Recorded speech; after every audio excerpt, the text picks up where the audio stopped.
ஒரு BMW பவர்னு இந்த video பார்த்தா தெரியும். அதாவது போலீஸ் துரத்திட்டு வராங்க கோப்ஸு. BMW போகிறவர் ஒரு நார்மலாக ஸ்பீடாக போயிட்டு இருக்காப்புல. போலீஸுன்னு தெரிஞ்சவனையும் வண்டி எவ்வளோ ஸ்பீடில் கன்னுமாய் போகுது பாருங்க. அது M5ஓட ரூலிங் பவர் சொல்லலாம்.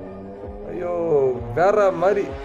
M5ஸ்னாலே எனக்கு அந்த கேட்கும் போதுனா அந்த பாம்பு, அந்த ஒரு கோப்ரா பாம்பு எப்படி விஷத்தை கக்குமோ அதே மாதிரி தான் அந்த ஒரு லெவல் ஸ்பீட் ஆஃப் தான் அதோட பவர் வந்து ப்ரொடியூஸ் பண்ணுது.